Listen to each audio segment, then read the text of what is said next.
விஜய் இப்போ அட்லியோட இயக்கத்தில் தன்னுடைய 64 படத்தில் ரொம்ப பிஸியாக நடிச்சுக்கிட்டு இருக்காரு. இப்போ இவரோட நடிச்சுக்கிட்டு இருக்க 64 படத்தை பற்றின அப்டேட் தினம் தினம் வருதோ இல்லையோ, ஆனால் விஜய் அடுத்து 62வது படத்தில் பற்றின அப்டேட்ஸ் தினமும் ஒன்று நெட்டில் வந்துக்கிட்டே தான் இருக்குது.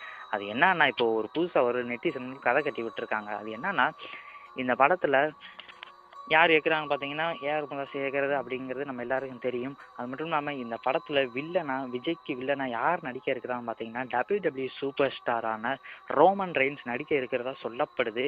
இது உண்மையா இல்லை பொய்யா, இல்லை ஒரு நெட்டிசனில் ஒரு கதை கட்டி விட்டாங்களா அப்படிங்கிறது எதுவும் தெரியல. படக்குழுட்ட இருந்து அஃபீஷியலாக அனௌன்ஸ்மெண்ட் வந்தால் தான் எல்லாமே உண்மையா பொய்யான்னு தெரிய வரும்.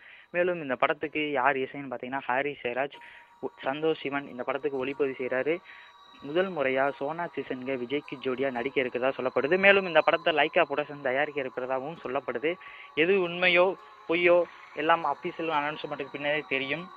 இந்த நியூஸ் உங்களுக்கு பிடிச்சிருந்துச்சுன்னா லைக் பண்ணுங்கள், ஷேர் பண்ணுங்கள். இது போன்ற சினிமா நியூஸில் இருக்கு எங்களை சேனலை சப்ஸ்கிரைப் செய்யுங்க. நன்றி, வணக்கம்.